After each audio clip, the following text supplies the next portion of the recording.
Are you satisfied with the name Potato Chip Pictures? Oh yeah, I am. What's the word? Low expectations are not low expectations. Like, the first thing that comes to your mind is usually just fine. Like, I don't need it to be any punnier than usual. Yeah, and I like that. I figure it was punny enough.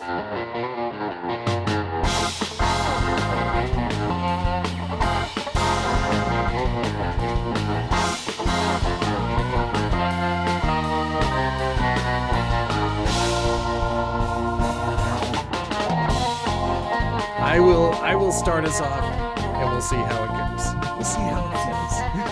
Yeah. Can always cut it.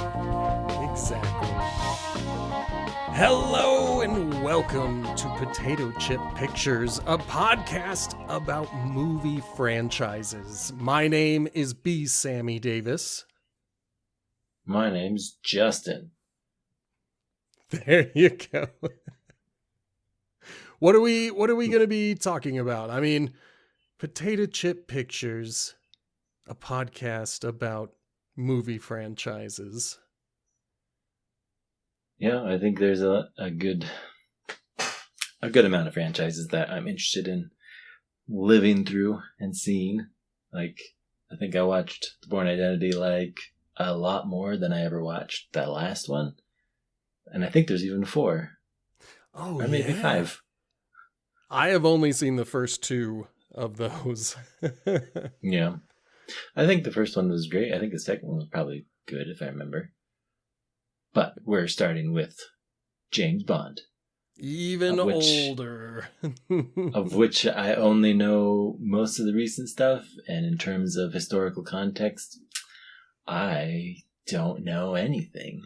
I couldn't tell you how many Bonds there were or how many films there were. But the first one was pretty good. Yeah, so we are, like you said, we are going to start with 007 James Bond. I figure we should just stick with the Eon films, and then if people are listening in and they demand it, then we can look at the 2 non-Eon films. But Dr. No, that is our 1962 launching point. That's where we kick off the entire franchise. And if you want, I can give you a tiny amount of history. 1962. All that we know is in history books. That exactly, and I don't remember much of that. But what I do know is during this time period, the 007 novels had been pretty popular. They were written by Ian Fleming, and at that time he essentially retired to, I believe, the island of Tobago, from the country Trinidad and Tobago. But he was bouncing around in the Caribbean. He wanted to sell his Bond film, or his Bond idea, as a Jamaican tourism board film. So it was... I do not remember which of the books he initially wanted to start with, but it was going to just be for tourism, and that failed, thankfully.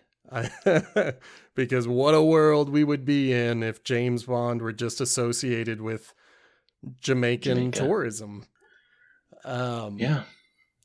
But they eventually found a producer. They eventually got a budget of about $1 million, which was a pretty small amount for that time period. I think dramas were being made for around $1 million, which, you know, that doesn't sound like a lot. But for a drama, you don't need much more than what you're paying the actors. You don't need big, elaborate sets. You don't need special effects. And so... they were being told to make this international spy film on a shoestring budget. And I think they did a pretty good job. A lot of what we know to be Bond is kind of established in this very first movie. I think they did a great job with the conception of spies. I don't know how it was in real life in terms of spies, but it's got great tension, at least up to where I kept taking notes, and feels like a decent spy movie right now. Like, you follow the pacing and you follow all that's happening, and I enjoyed it for that. You know, I think one of the things that makes a spy movie different than most other genres is that it attempts to kind of be both a detective story and an action movie. And I think Bond captures that pretty well. This first one may not always hit the detective side perfectly, but there are things about it that are so charming, and they really work for me. And then there are other parts that are laughably dated. Yeah, I think it. For hitting all of the notes of a spy film, I think it's memorable. I am curious because of how it felt with the pacing of the mysteries and of solving and what do you call it? Deducting what's going on. If that continues well into the future ones, or if it was a hit and it kind of was like, well, we could do whatever we want. Mm-hmm. So I'm curious if he stays true to that sort of feeling, because I enjoyed that. Well, to give you background on my familiarity, I know I have seen all of these movies at least once, except for maybe the newest one. And I think I have seen most of the older movies twice, but I don't usually remember them all that well. So even watching Dr. No recently, I was like, oh, wow. I never would have thought that was in the very first Bond movie. So, with introductions out of the way, with a little bit of history out of the way, how's about we dive into what happened in Dr. No? I'm thinking for future episodes, we're going to kind of talk about the plot, but also discuss moments that really stuck out to either of us. And then when we get to the end of that, we will review it out of 10. I will talk more about reviews when we get there. But let's start talking about the plot. Yeah, sure. I mean, trying to think back up to where it all starts. I took notes, and it's like, oh, this is interesting. I don't think that was at the beginning, but... Well, the very first shot, and you're going to hear me shuffling my book a bit.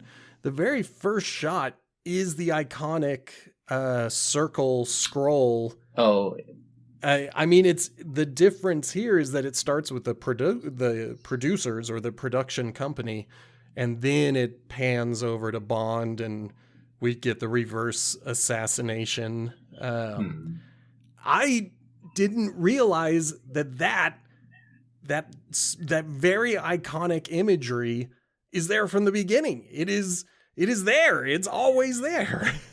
I think that's something I didn't notice because, it's so familiar.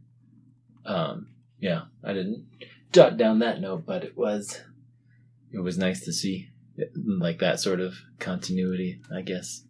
It seemed a little grainier than the rest of the show. Mm-hmm. It was interesting. I imagine it must have taken some sort of tricks to make it happen. You know, I don't even know if that is Sean Connery. As the what we presume to be the Bond character. I think later in the franchise, it is definitely the Bond actor doing the assassination. But on that first one, I think it was an idea that came at the end of production, and they just threw someone in a Bond suit, had them walk across a soundstage, and the rest is history. So that might explain the graininess of it. It might have been like a second unit camera. that they just had. Yeah. But what's interesting to me is even though we have the branding right away, we then immediately go to what is not associated with Bond, and that is a theme song that never says the word Dr. No. Oh, I guess, yeah. I didn't clock that. It was a little forgettable. I mean, there are 3 theme songs that play during these opening credits. And Oh. at any point, you think that the movie is starting. And it throws me because of the middle song. And I don't remember which one it is. I don't think it's the 3 Blind Mice. I thought it was like the dance music. Yeah. I'm starting to remember the exact stuff that's happening. Yeah, it's just a bunch of colors and shapes and words. It doesn't look like anything that you think of Bond, because in future movies the credits get quite steamy. They get, oh yeah, I may say, they get a little sexy. I rented from the library, but I had started watching previously, like on streaming, and it totally, like, the DVD had a lot more steam than the online. Like the intro, I'm like, oh, this intro is below the bar of what usual Bond films have. But then the DVD, selection of scenes, the cut between has just all sorts of silhouetted naked women. Yes. Like, well, I recall that being a thing from like 70s, little bits of what I remember seeing of old Bonds before the new Bonds. Yeah, and I don't know if that comes in the very next movie, but I do know that will be pretty much part of the Bond brand, and part of the sexy credits is a theme song that will say the title of the movie. Some of them are good, some of them not so good. Oh, yeah. Some of them I remember long after, some of them grow on me over time, but this one has three theme songs. I can get that out. And really only the very first one is associated with Bond strongly, you know? Yeah, I can see that. But then, well, the first thing I can remember, is that 3 Blind Mice changeover. I'm like, okay, but like, does this continue? Like, I felt like we don't know how to segue into this movie, but here you go, we're in and we're going. Like, okay, but these guys are assassins. Okay, that makes a little bit more sense, but that's it's a long bit to just lead up to an assassination. You know, that's going to be one of my strongest criticisms for this whole movie, is the odd pacing. Like, there are some parts that are spot on, they are perfect, and they stick in my head for all the right reasons, and then a lot of other parts that stick for the wrong reasons, and this opening is one of them.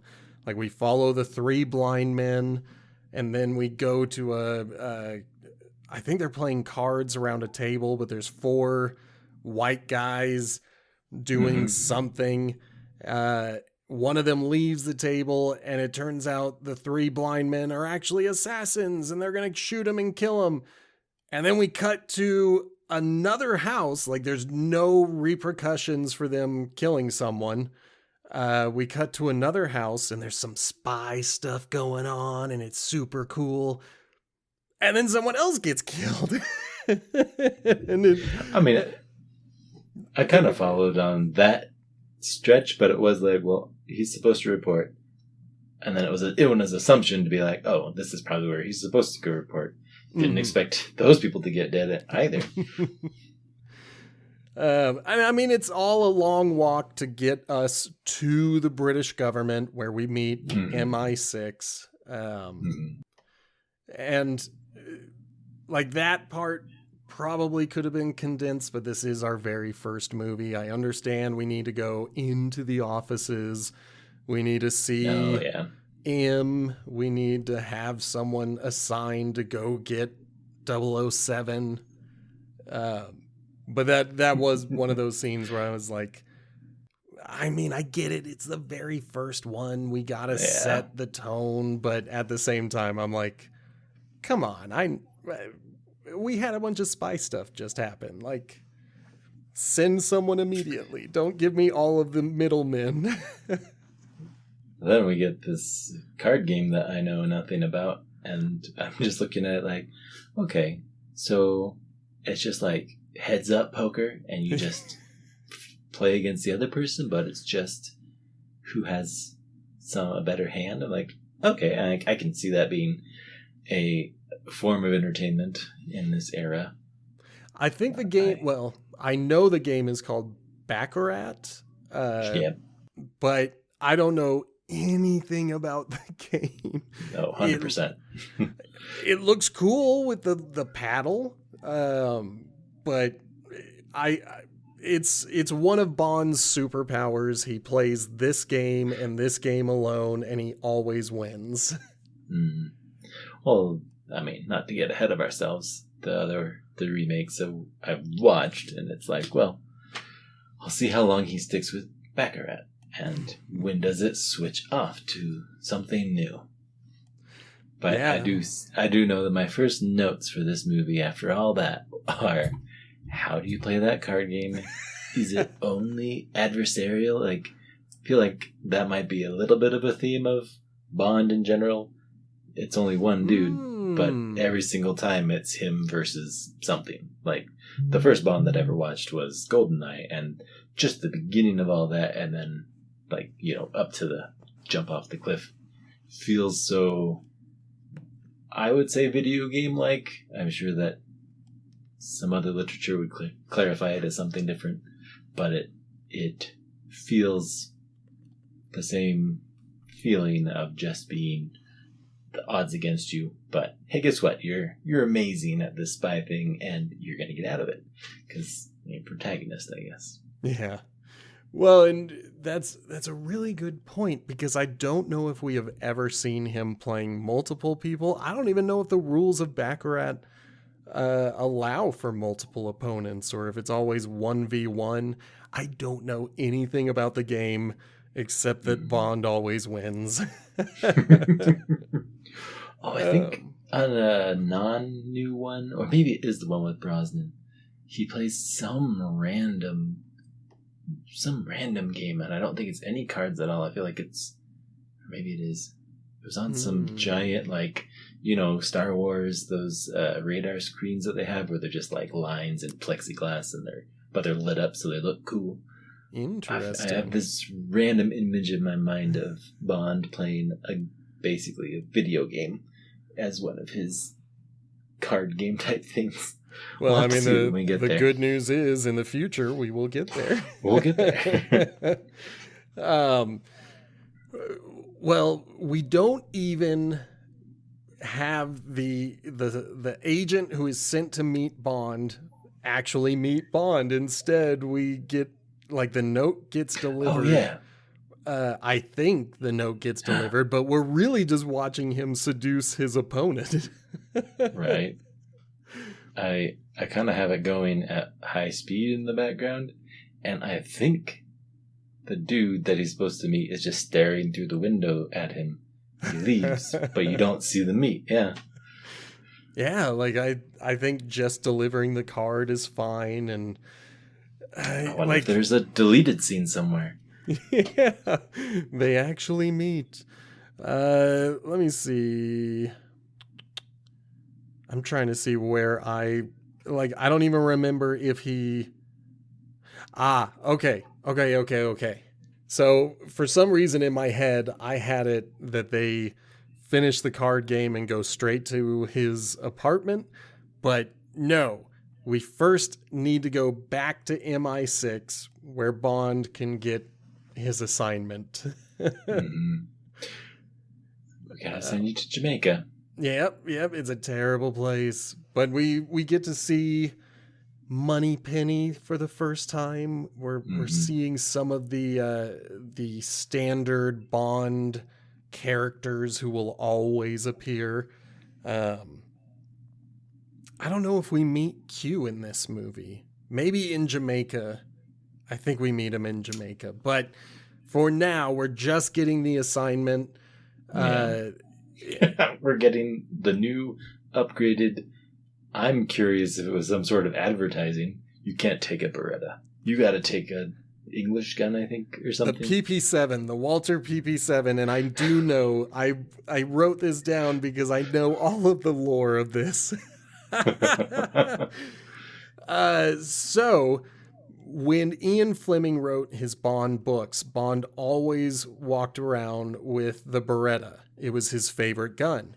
But there was this American fan who read all of the books, and he kept writing that gun doesn't have any stopping power. And because this is the 50s, he says it's a woman's gun.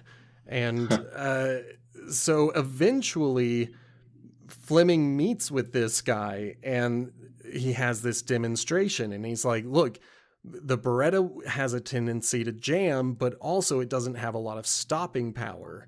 But if you wanted something small that you could fit in your jacket, this is the PP7 or PPK. I think it's the PPK.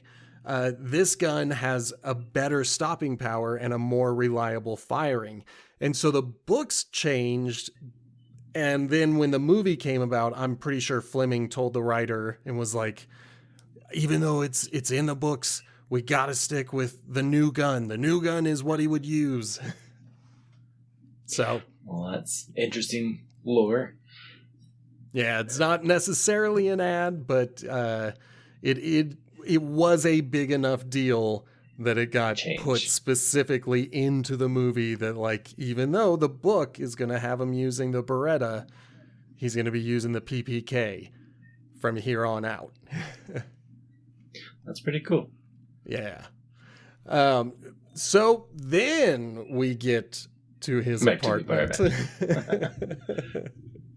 I mean, I don't remember the apartment perfectly, but the one thing I wrote down is who stares at someone that they are kissing? Because I remember that she did that, and I'm like, what are you doing? Oh, man. The lovemaking of the 60s had to be so weird. Like the lady from the poker, or from the Baccarat games there.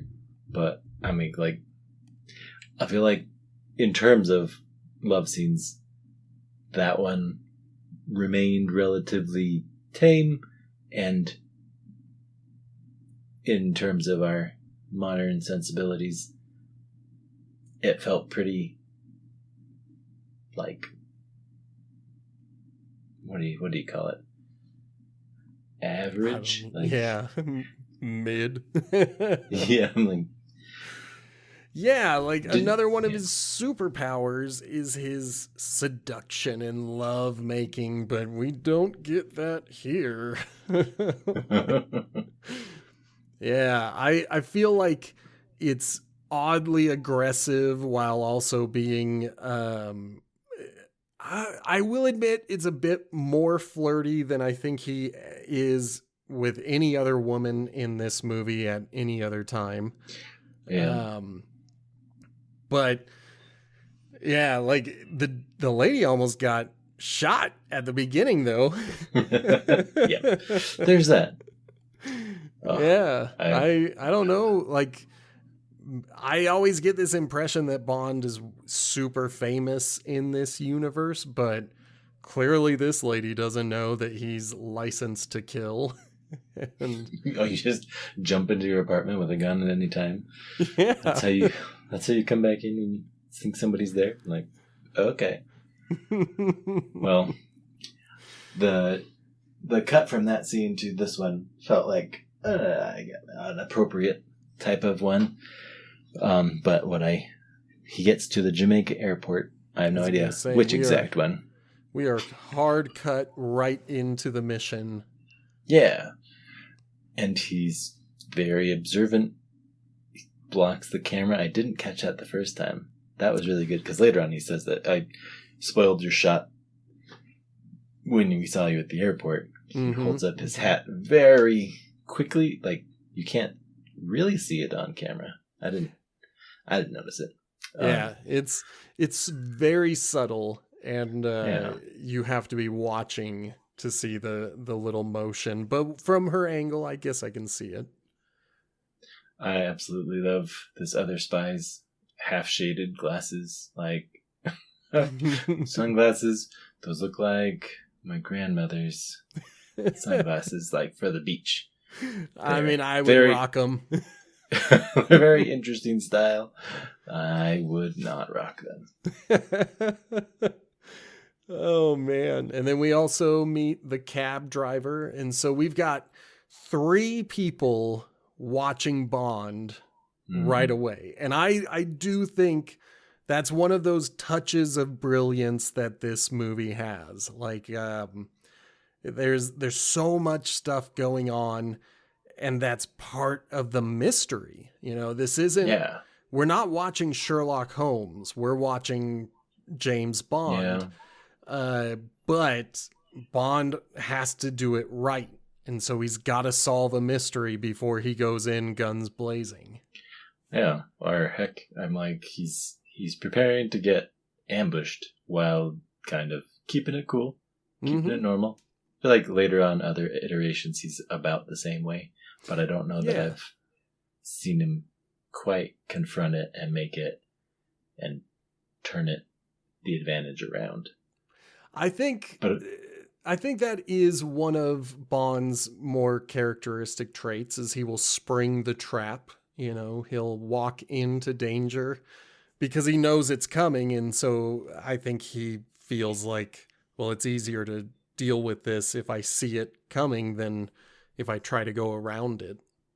You know, I bet they lost their budget mostly with this actual camera car chase, because the later car chase is all, you know, backed and like what you call it, but Bond gets to commandeer Biff's car from Back to the Future. I'm like, that's got to be the same brand because it looks so much like it.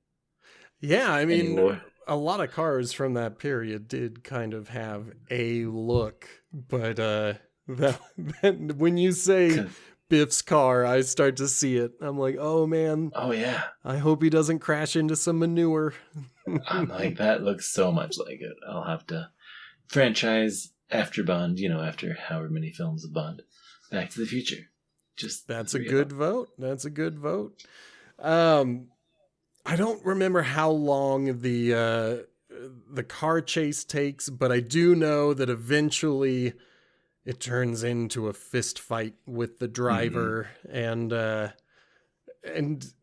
it's one of the most awkward cyanide pill scenes I have ever seen in a movie. I think it's hilarious that, you know, this guy was meant to kill you, but you're going to let him have a last cigarette. And that's, of course, where they'll hide the cyanide, because they think you'll give it to him because everybody smokes cigarettes.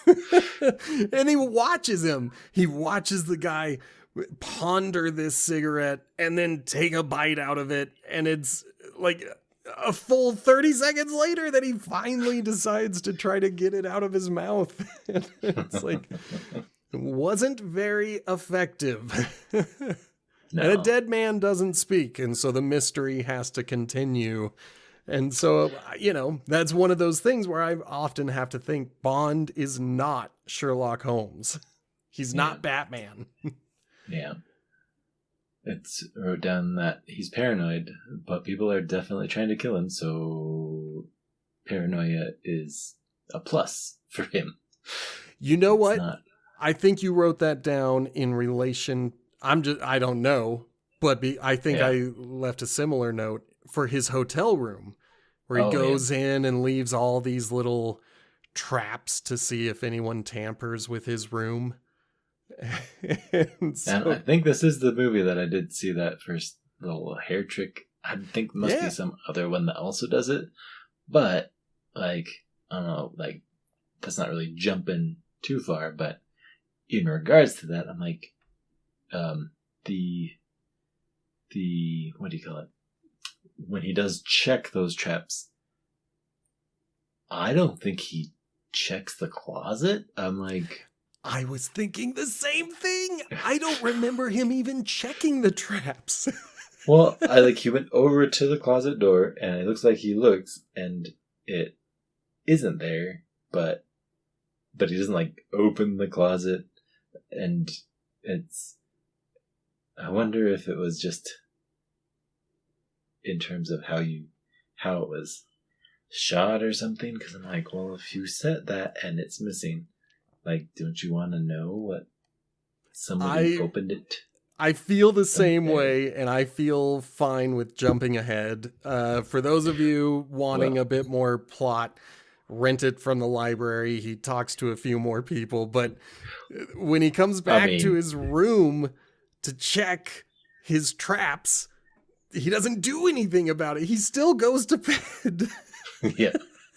I mean, I did have one thought and note on that conversation that felt a little bit like, what do you call it? A period, like a period piece, like Pride and Prejudice, but like, here's the 1960s. Mm-hmm. Like a telephone could be tapped, or that's the only way to really communicate that's not in person. So we have to have an establishing scene where Bond gets this information. And it's 2 minutes, and they talk, and then they're sipping their drinks and smoking, and then it's done. Yeah, he hears the name he needs to hear, and that's the end of the scene. I felt like the thing that made me think about in terms of modern film was the scene with the protagonist and Pattinson in Tenet. When they meet, he gets him a drink, and they discuss what's going on, and that's the whole scene. Like, they're exchanging the information and getting someplace with the dialogue, and that felt like a draw directly from this sort of setup. Yeah, it feels almost like we need a reason for him to meet this character, Quarrel, the ship captain and eventual sidekick. But the only way to do that is if we have him talk to the other people. But those other people are his primary suspects. Those are the other 3 friends from the card table. And the only thing we learn from them is that the guy used to ride on a boat with this guy named Quarrel. Then we're done. And we're out. We got the information what we need. We have, Quarrel, I have a soft spot for. I think as a character, he probably hasn't aged particularly well. But I love that he is ready to go at all times. And we meet him with a fight against Bond and then another fight against Bond. Like, he is always ready to throw down. Yeah. That getting to the bar and getting to the spot, and I loved that the barman was the only one that looked like they were visibly sweating. Yes. And I'm like, man, if I were in a 3-piece suit in Jamaica, my face would be so red and everything would be all wet. But it would look like I had been in a pool or had been rained on. You could see at least one character is in the world, where it is maybe a little immersion breaking that Bond is not sweating yet. It gets dirty later on, and that's the extent of it, but it's a pretty dirty. Now, the bar scene, it's interesting that you bring it up, because that's also where we meet the other 2 loose threads from the airport. The spy in sunglasses turns out to be from the CIA, and he does absolutely nothing for the rest of the movie except show up occasionally. Just to be like, are you sure you want to do this, Bond? You sure you're ready to go? Like, that's it. That's his role. It's got to be the Costello, right? Or the Abbott, whichever one. Yeah, I think genuinely he just exists to give Foil. American audiences a reason to come in, but he's worthless. He doesn't, even as a representation of the CIA, he leaves and doesn't come back. He doesn't care about what's going on for most of the movie. And I think that's why I connect with Quarrel so much. But our other loose thread is the photographer girl, who is a red herring. She's just a photographer girl who just keeps showing up, but we're not going to see her ever again in the movie. No? I don't think we do. Is she the... I'm trying to... Is she the... The only other woman that I can remember in the movie, but I wasn't paying close enough attention, was the hench lady who was working for the professor. Was that different people? I thought that was a different person. I mean, I might have to watch this a third time to make sure that I'm fully paying attention, but it's unlikely that I am going to address it on the next episode. But from just from my own memory, it just seemed like she shows up for a second time, and we just find out she literally is nobody. She's just this person with a camera who sells pictures, and who cares? The real villain is this late in production but brilliantly shot scene where one of the three men from that poker game that killed our Jamaican government official is in this cave of a room with just a single table, and he's speaking to someone off camera. Oh yeah, that guy. Now I got it. I love that scene. That's another one of those brilliant things. And then later on, I learned that this was something where they ran out of money. They needed this scene, and so they just put up some interesting lights and made different contrasting colors, and then really made something moody and spooky, and I dig it. Yeah, for it being, for the mystery, it really kept enough of it for Dr. No. Like, I assume he was talking to Dr. No. Yeah. It felt like it. I mean, we are going to find out that, yes, that is Dr. No, but even if we hadn't heard, I imagine that an audience at the time, because the audience of today were probably thinking, yeah, that's Dr. No. Yeah, one thing I liked as he was getting to that, I call it a holding cell. Like, it seemed like he was, what do you call it? Fearful to go into that room. Yeah. Dreading it.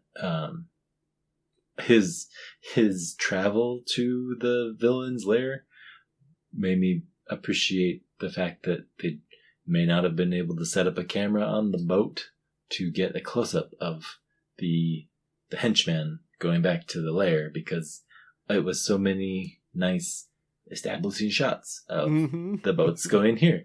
Now the boat's coming up this way, and then he's getting off the boat, and then he goes in, and then we can see a little bit better. But it's like, oh, you guys are actually at a place.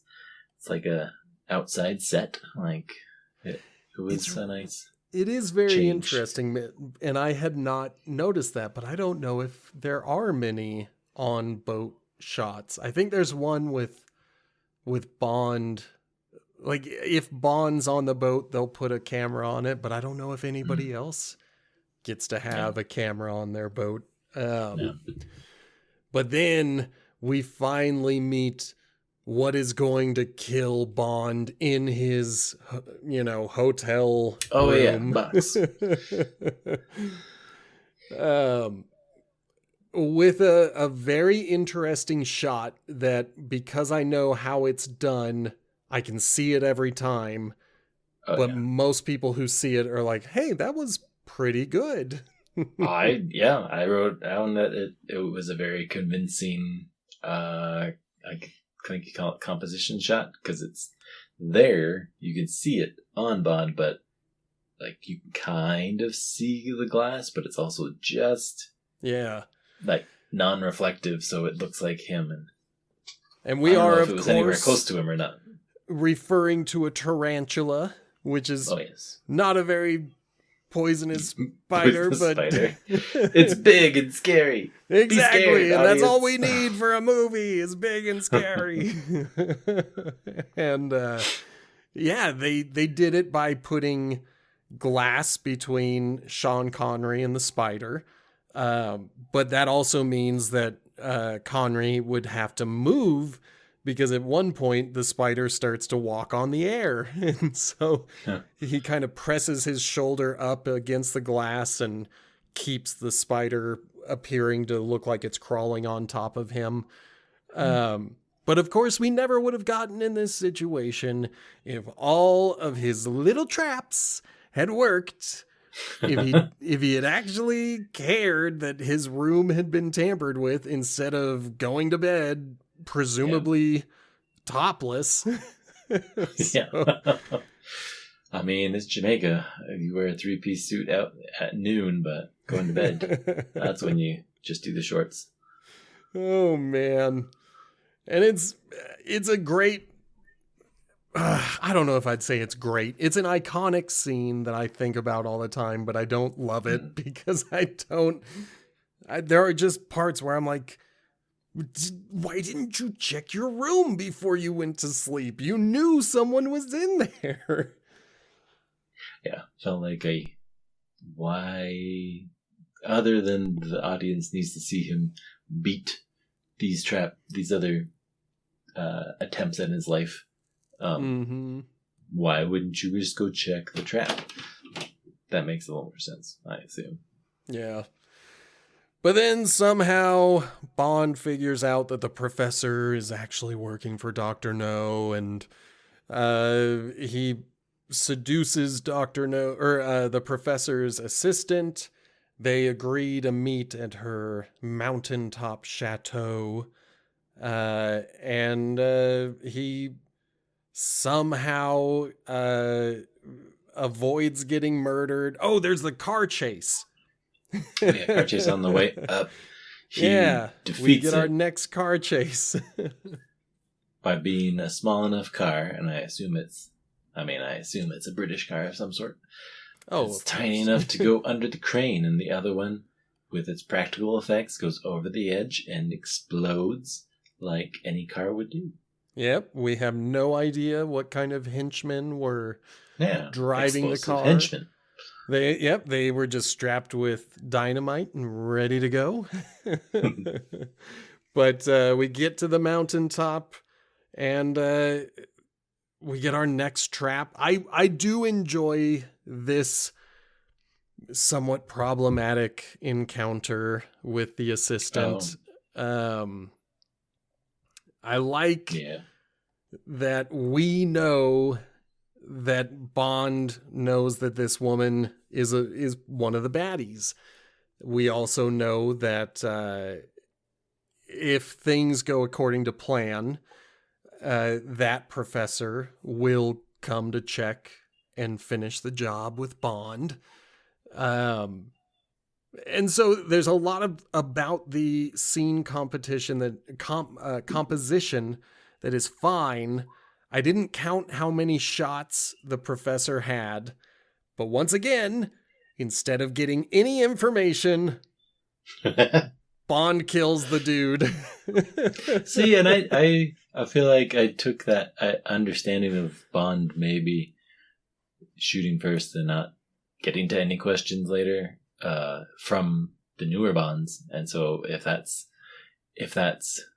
just the demeanor they were trying to put on him from like the book or whatever, like they nailed it in terms of consistency, because he doesn't get any useful information from anyone that might have useful information. Anyone who can talk gets killed. And they're usually not killed by the villain. I don't know how many people Dr. No actually kills in this movie, because Bond takes out most of his organization on his own. And but we have figured out that there are radioactive materials on Dr. No's private island. And so the only logical next step, of course, is for Bond to go to Dr. No's private island. I mean, he invited you there, so I think, right? Or no? No, he has to He goes sneak there to on. figure it out. Yeah. But Quarrel doesn't want to go because there's a dragon on the island.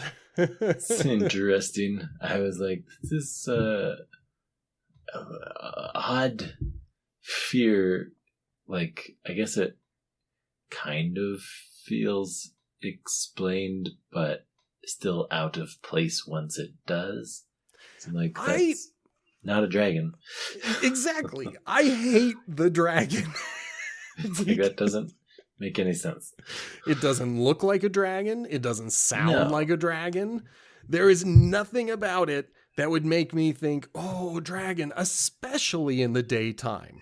And in the nighttime, it looks only like a tank. And so there's never a point where I think, oh yeah, Quarrel is justified in his fear of the dragon. Who doesn't know what a tank is? Yeah, I'm curious what type of thing they're going for. Maybe just to give, maybe a lot of these characters are in order to give Bond the logical or upper hand approach of, well, obviously it's this other thing because I'm super spy and I'm not afraid of a dragon, even if it were a real dragon. I mean, there is potential there. In future movies, I'm thinking of a Daniel Craig movie where there are Komodo dragons, and the first time we see them, they're eating a henchman. But then when it's Bond's turn, he takes care of them quickly and easily because he's Bond. And I mean, before we even get to meet this terrible dragon that I'm harping on, we got to meet our Bond girl, our second Bond girl of the movie. Forget the first one. She was bad at Baccarat. She's back in the UK. Right. Who cares? Like, I feel like that's understandable. She is mostly as a what do you call it? As a help to define Bond's character when you're meeting the character. And this one is more of, during the mission, you are going to be the damsel, so please behave appropriately. Exactly. But I will say, the character's name is Honey Rider. She's a shell diver who leaves behind some very good-looking shells, but they won't fit in her little bag, so she just leaves them on the beach. But never gets them back. She speaks her mind. She sticks up for herself against Bond. Yeah. I found her refreshing compared to the rest of the women in this movie. Like they're either swooning over Bond or they're the baddies. But then you get this. Then you get this one who's just like, look, you come after my shells and I'm going to gut you. I got my knife. And I am going to stab you.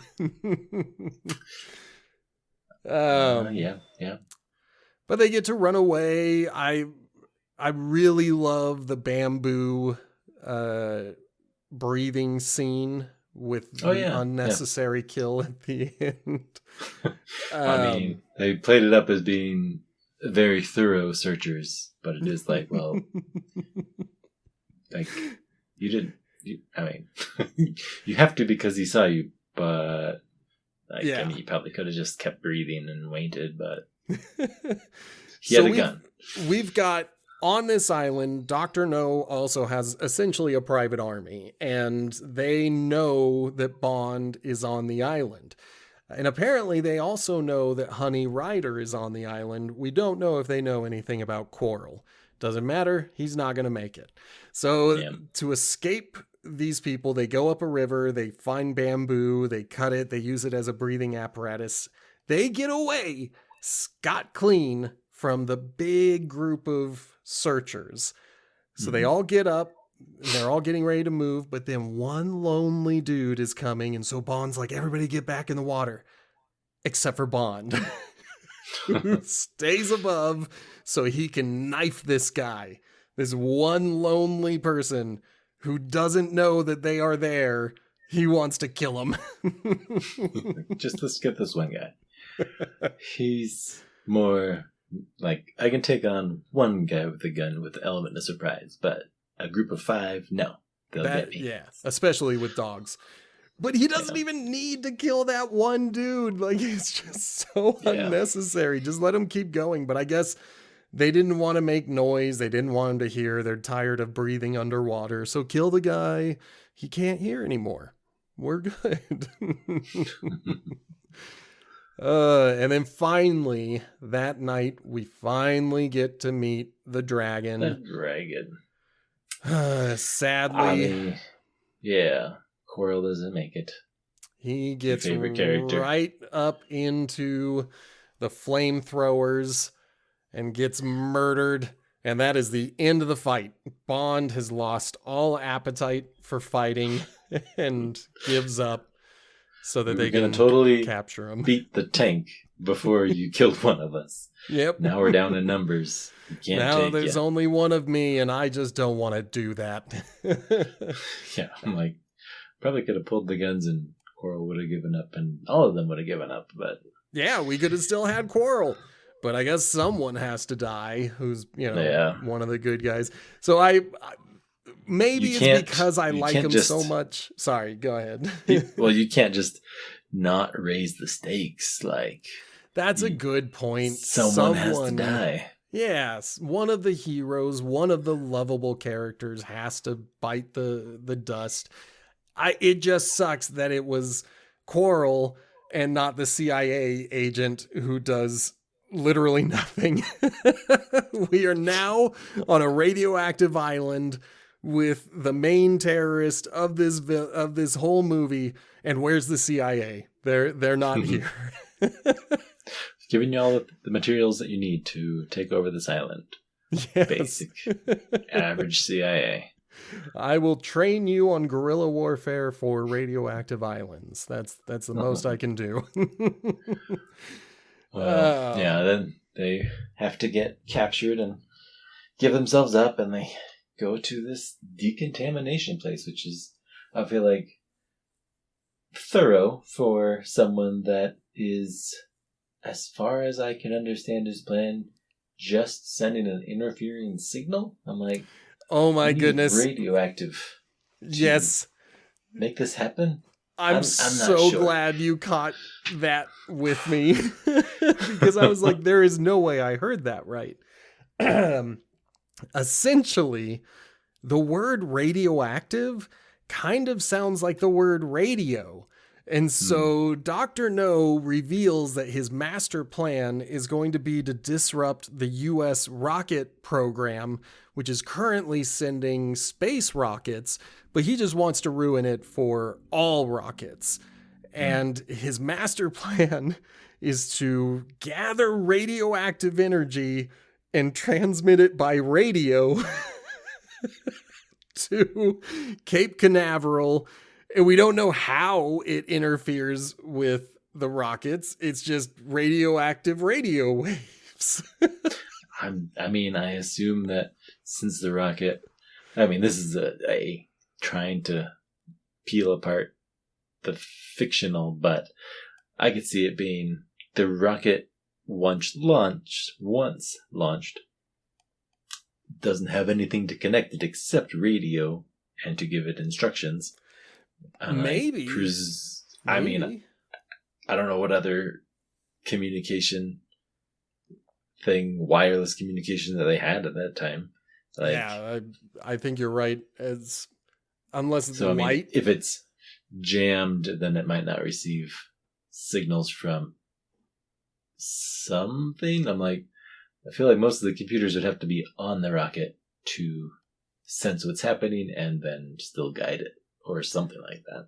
That's a better explanation than anything I came up with, so I will accept that. I had been sitting here thinking, what a stupid plan. Radioactive sounds like radio, so we're sending radiation through radio, like to make it, yeah.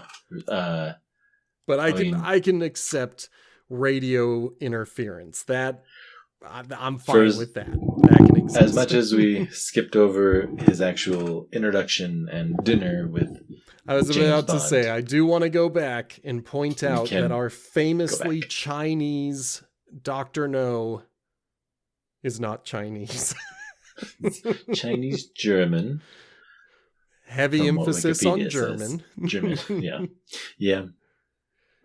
And then he's got these prosthetic metal hands that make it so he can do basic grasping, but that's about it. But they're super strong. They can crush things. Like a cast statue of some sort. Yeah. I mean, I feel like that was believable as could be for time period special effects. Well, we also seem to be combining villain with henchman.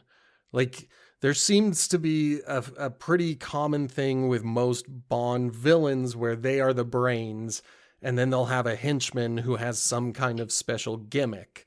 And in this case, we've got him. Yeah, he is both. He's got the gimmick with his special metal hands that can crush things. But he's also the brains behind it because he's built this nuclear reactor in his basement. And and they also introduce Spectre, the special executive for counterintelligence, terrorism, revenge, and extortion. This would be as if we met Moriarty in the very first Sherlock Holmes book. I had no idea that Spectre had existed from the very first Bond movie. That blew my mind on rewatching. Yeah, like, wow, they've always been here. Always been here, and then I'm kind of like, which other movies actually have them say their name or organization? Because when it came back in the remakes, I'm like, oh. I mean, I haven't been trying to track that, but I guess if you guys were pulling all the strings, maybe? I'm going to say it's not very frequently. I would guess maybe like a quarter of the movies ever mention it. There will come a point where there's like 3 movies in a row where everybody, and these are like the earlier movies, but everybody's like, I work for Spectre too. Mwahaha. And it feels very twirly mustache. But I don't know if that happens all the time. There will be a lot of movies where the villain is his own man. He's here to destroy the world because that's what he wants to do. But Bond will never let anyone destroy the world. So after he is captured, they throw him into a cell with a single human-sized air vent. That eventually is streaming water to or from the radioactive area. I'm like, how does that duct system function? Do you try to drown the prisoners? We don't know. It looks like a dry cell.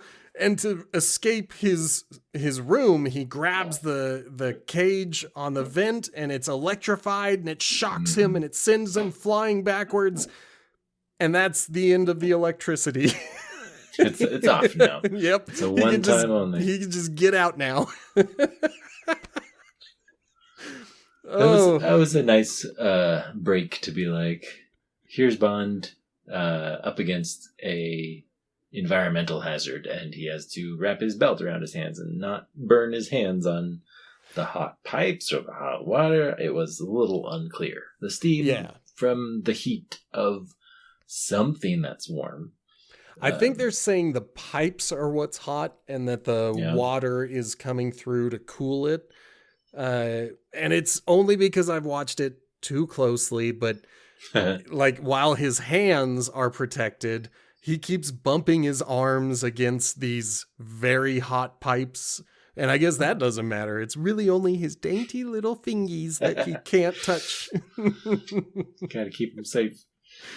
But when he gets it was a out, nice little travel. It was yeah, good. I do enjoy it. I'm giving it a hard time, but I did enjoy it. It is fun. And it eventually leads to Bond escaping, stealing one of the worker costumes, and breaking into the reactor room. And I have to say, the brevity of this climax is one of the most charming features of Dr. No. This is one of those things where if you were in the movie theater and you got up because you needed to pee, by the time you got back, the movie is over. Yep. It does happen very quickly because, since he's disguised, he goes up to where the person he took the disguise from and picks a different amount of fuel or frequency or something. Instead of 21, he turns it past, and that makes it too hot. And the nuclear reactor in the same room with them gets too hot. And so they can't possibly send the signal when it's too hot. Yeah, that might, I don't know, damage a rocket or something. Right. I'm like, if it's just a generator, it's still producing the thing. Maybe it's even producing it more. It's gonna be a harder radio signal. But everybody's freaking out, so the place starts to evacuate. Everybody's running away because it's just too hot now. Except for Dr. No. Oh, yeah, because he gets stuck on top of the reactor. Yeah, he rushes to fight with Bond, and it is that strange reactor elevator. And here we learn that prosthetics will get you killed every time because Bond, with his special fleshy hands, is able to climb out of that cage with no danger of radioactive poisoning or anything, whereas Dr. No, his metal hands just slide right off the other metal casing, and he eventually gets boiled to death.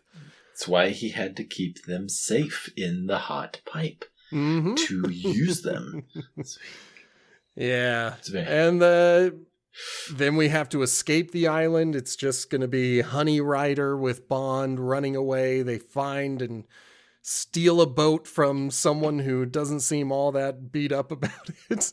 This is okay. If you at home are able to watch the movie, go to the scene where they're stealing the boat before they escape the island. There's a henchman on the boat. Bond gets there and he throws him into the water, and then the guy just kind of treads water and looks around for a little while. He didn't get a lot of direction. He probably didn't know what to do. If it were a real henchman, he might try to get back on the boat. But this guy was just like, okay, now I just swim here. I guess you could take it. Island's just about to explode, but I mean, I don't need to get too far away from it. You guys are going to come back with my boat, right? Yeah.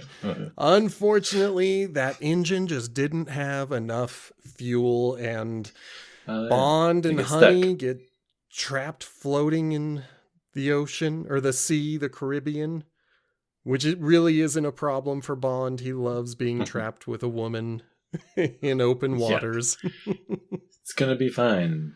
I can't remember if they actually have paddles because he lets go of the rope in one of the, I feel like the middle era of Bond movies did this more often because I feel like at the end of the movie, Bond is with a woman and the people that usually are in charge of him find out and leave him alone. And it's like, this is like happily ever after, but I mean, presumably they're going to come back. Yeah, I guess. But they need to give him some privacy, as the Brits would say. But of course, the person who came to rescue him on the bigger boat was our CIA agent appearing for the third or fourth time to do nothing. I do like that. I want to say that his name is the name they brought back in the remake of Casino Royale. So I want to say it's a nod to this character, and he's also the CIA in that movie. So I can't wait to get to the Daniel Craig. I enjoy Daniel Craig's one. Pierce Brosnan, I don't know that I watched all of them. Yeah, I might have missed a couple of Brosnan ones, but I will admit that Daniel Craig is my favorite Bond so far. I really have enjoyed his the most, but there are a lot of people who will fight to say Sean Connery is the best. And now that we have come to the end of the movie, let me talk briefly about ratings. Ratings are different than grades. I think, especially with video game reviews, it appears that people are offering grades where a 70 is an average, or a 7 out of 10 would be an average. But a 7 out of 10 is well above average. The average is the middle. It's the 5 out of 10. And so we are giving a rating, not a grade, where 5 out of 10 is the average. That's the middle.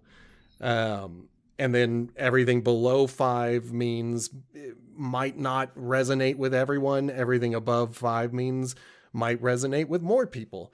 So with that said, what would you give Dr. No on a scale of 1 to 10, 10 being the highest? 10 the highest? I mean, I agree with you on the feelings of the current rating systems. I would probably rate it as appealing to an above average amount of people. I think a 6 overall, because there are some pieces that you'd have to love, like some people love kung fu movies, that sort of thing. If you love spy movies, this one has a lot of good spy thrill and mystery and I guess you'd call it action that the spy gets to do themselves. Yeah. But in terms of like the dragon kind of pulls it down. Every time I think about that dragon, I'm going to chuckle to myself. It's just out of place. You probably could have brainstormed something different. I think while I understand the perspective of Honey being a kind of not strictly seduced by James Bond character. When I said all of the characters are there just to make Bond shine, it felt like a change from like Taming of the Shrew. She is not interested in him, but he does save her, and she has to start there so that at the end we get the boat where they get some privacy. Yeah, and I think that is one of the better features of they're called Bond girls. I'm going to stick with the nomenclature. Sure. Having a Bond girl who is resistant to James makes it more interesting when he eventually seduces her. Yeah. Because oftentimes he does have to show a little more compassion than he does with every other woman that he encounters, where it's very forceful and, dare I say, a little rapey. Yep. I'm kind of on the opposite end. I do agree that this is essential viewing. It sets so many stylistic choices that so many other movies try to follow. But I still think it's a 4 out of 10. I think it's just Uh, just a little bit below the average. I think the people who would enjoy this the most are either Bond fans or spy film fans. But if you were yeah. to start someone on Bond and this was their first movie, I don't know if they would come back for more. I think you would want to Yeah. start with a stronger showing. So for me, I'm just going to go 2 below you and say 4 out of 10. But we're both, I mean, averaging out between the two of us. This is a 5 out of 10. And I feel like that is a fair starting point for Bond, for Bond. know? Yeah. Like, Yeah, there's some old ones that I am not particularly like looking forward to. I'm like, mhm. that seems like that'll be an interesting, like, I don't know which one it's in, but I am looking forward to the laser cutting. Oh, yeah. I don't know which one it's in, but I feel like uh I don't know anything else about maybe I know two things about the one that is the Easter egg in 007, but the golden gun. Like, Mhm. is it a good one? I only know about a gun. I think I have seen it all the way through once. Hmm. I've seen it like once, 1.5 times. I walked in on someone watching it on television and caught the second half of it. Yeah. And I was like, hey, this was better than I thought. And then I watched it all the way through, and I don't remember anything about the total Right. viewing. It's like I'm forgetful of the ones that I'm anticipating to not be very memorable. And this one, I think I will remember plenty of what actually happened. And more likely a balance between the dragon and the good of I think Dr. No was a particularly effective villain in the sense of I think in the newer Bond films there's one character that's kind of just smart and I effective, think I know who and you're it's like, talking about. it's like Moriarty, but Yeah. for Bond, and Bond is, at least in this iteration, slightly smart. Like, he can deduce when people are trying to get him, but he can't control killing people or getting rid of people before he can ask them questions. So it's like, if someone were genius, they would have an upper hand on Bond. And that is a good villain for Bond. The problem with the geniuses, and we will see this coming again and again, is they also come with arrogance. And that, that is Dr. No's fall. He establishes these torture traps to slowly kill his prisoners as opposed to just killing them immediately. And that allows not only for Bond to escape, but to rescue Honey, Right. who is just in a slow drowning chamber. And so I do like Dr. No overall. I think there are parts to him that are a bit forgettable. And I think really the biggest issue is by combining the villain with the henchman, you don't really get something memorable. I think we're going to forget about Dr. No in the future as a character. It's possible, yeah.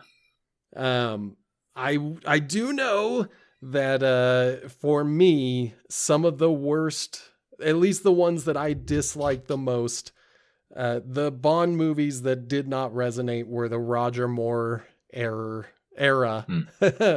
Bond movies. But he also has some of the most iconic imagery, things that you look at and you're like, that's James Bond. Like, that's usually a Roger Moore thing.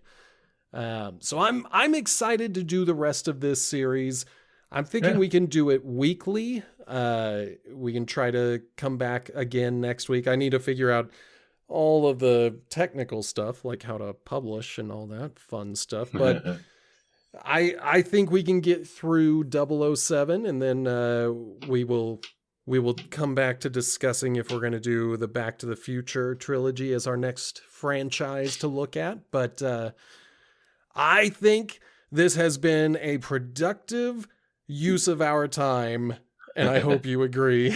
Oh, yeah. Yeah. I think it was fun and a good way to step into thinking about the rest of them. I think I'll take some better notes and maybe move my DVD player downstairs. Yeah, man. So everything has to start somewhere, and just like some of the awkward steps that Bond had to take in Dr. No, we're taking some awkward steps in this first episode of Potato Chip Pictures, and we'll just get better over time. That's just going to be the way it goes. I agree. I think the rest of the Bonds will be fun. There's only, 3 more of these ones? I don't know. How many are there? I also do not know the number, but I know we're in the double-digit range. All right. Like, we're going to get a lot of Bonds. 13? 25! I mean, that's a whole year if you do it weekly. There we go. So we'll get through this, and then we'll do some shorter ones. But my name, of course, was B. Sammy Davis. I guess it still is. I'm Justin. I hope you guys had a good time watching or listening, whatever you Thanks do for with listening. podcasts. Bye.